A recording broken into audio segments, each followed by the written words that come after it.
제가 실종 사건에 대해 여러 사건을 다루었는데 2019년 12월 FBI 실종자 통계에 따르면 87,500명의 실종자 기록을 가지고 있으며 18살 미만이 35%, 44%가 21살 미만이라고 합니다. 이렇게 우리가 일상생활을 하는 이 순간에도 어디선가는 무서운 일이 벌어지고 있다는 거겠죠. 이런 사건들은 지속적으로 잊지 않고 여러 사람들의 손으로 다루어져 널리 알려졌으면 좋겠습니다. 그래야 그들이 잊혀지지 않고 관심이 이어져 사건을 해결하거나 실마리라도 나올 것이라고 믿기 때문입니다. 2006년 8월 27일 플로리다주 한 마을에서 911로 신고 전화가 들어왔습니다. 트렌트는 침대에서 자고 있었어요. 멜린다가 확인하기 위해 방에 갔을 땐 그가 없었어요. 상담원은 멜린다와 전화통화를 부탁했고 그녀에게 트렌튼이 무슨 옷을 입고 있었는지 물었습니다. 모르겠어요. 잠자리에 들 준비를 했고 또 신발을 벗었을 거예요. 셔츠는 입지 않았고 반바지를 입었어요. 저랑 친구들은 2시간 동안 영화를 봤어요. 친구들이 오기 전에 트렌튼을 확인했고요. 멜린다의 아들 트렌튼 더킷이 자신이 잠들어 있던 방에서 감쪽같이 사라졌다는 신고 전화였습니다. 출동한 경찰은 아파트에 함께 있던 친구들을 인터뷰했고 모든 질문에 답을 했으며 그들은 거짓말 탐지기 테스트를 통과했습니다. 주 법에 따라 개인정보 문제로 911에 신고를 했던 남성을 식별하지 않았습니다. 엄마 멜린다의 말에 따르면 자신은 오후 7시에 아들을 침대에 눕히고 2시간 뒤에 그를 확인하기 위해 방에 들어왔을 때 트렌트는 사라지고 없었다고 합니다.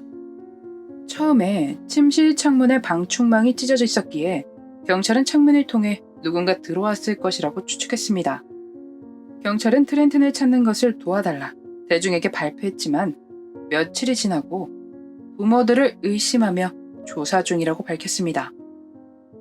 멜린다와 트렌튼의 아버지 조슈아는 고등학교 때 데이트를 시작해 2005년 결혼을 한 사이였습니다. 그러나 2006년 8월 둘 사이가 나빠지면서 그들은 서로가 트렌튼에게 좋지 못한 엄마네, 아빠네라며 양육권을 놓고 법적 다툼을 벌이던 중이었습니다. 아빠 조슈아는 트렌튼의 실종에 관련하여 모든 혐의를 부인했습니다. 조슈아의 아버지이자 트렌튼의 할아버지가 좋지 못한 일로 감옥에서 수감 중이었는데 그와 관련이 있는가에 대해서도 수사를 벌였지만 그 이론을 증명할 증거는 찾지 못합니다. 트렌튼의 실종 일주일 후 경찰은 멜린다가 트렌튼이 사라졌다고 말했을 당시 정말로 트렌튼이 사라진 건지 확신할 수 없다고 말했습니다. 사건 하루 전날에 보육시설에서 멜린다가 트렌튼을 데리러 왔을 때 그를 본 것이 마지막이며 사건 몇 시간 전에 혼자 있는 멜린다를 보았다는 제보가 있었습니다.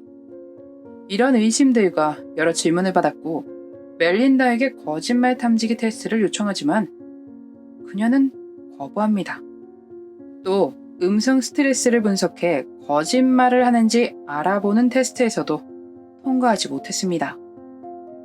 멜린다 아파트 쓰레기통에서 트렌튼의 초음파 사진과 장난감 일부가 발견됩니다.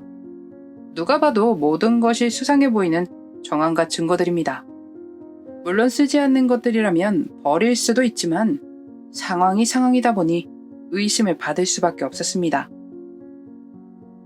멜린다는 사건 당일날 트렌튼과 함께 숲에 있는 도구 연습장에 함께 갔다가 길을 잃어 8시간 동안 헤매었다고 변호사를 통해 경찰에 알렸습니다.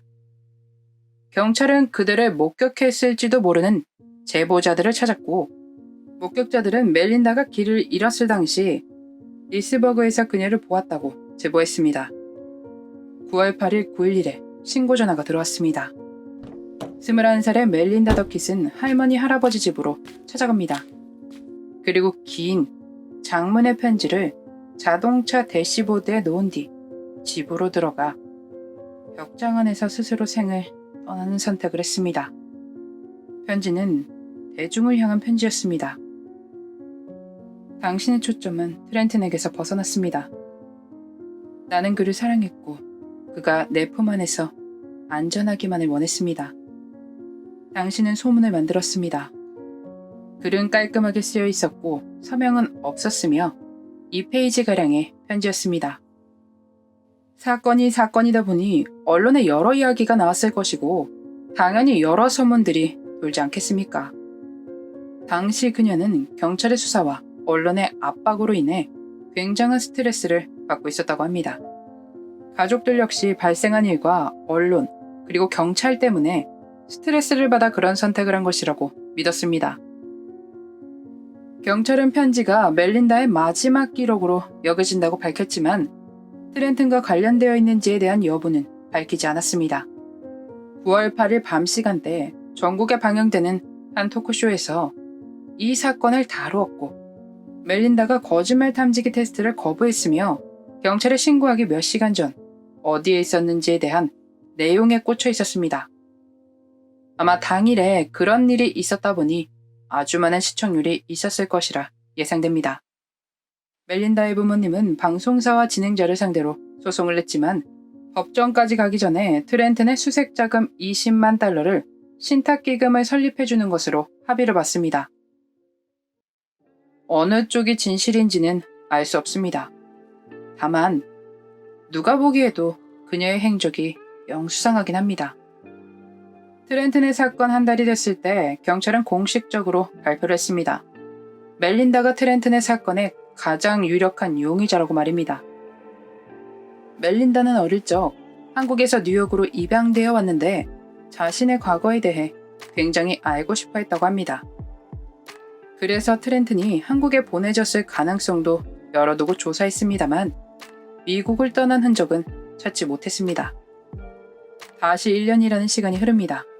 그동안 경찰은 몇 가지 이론을 탈락시켰고 다른 사람에 의해 사라졌다는 그런 이론은 믿지 않으며 여전히 그가 어딘가에서 지내고 있다는 희망을 갖고 조사 중입니다.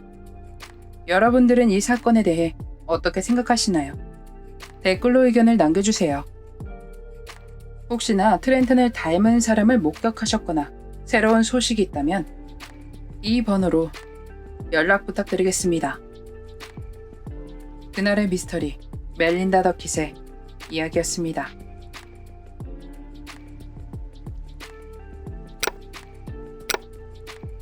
마지막까지 시청해주셔서 감사합니다. 좋아요와 구독은 저에게 큰 힘을 줍니다. 오늘 하루도 수고하셨습니다. 좋은 밤 보내세요.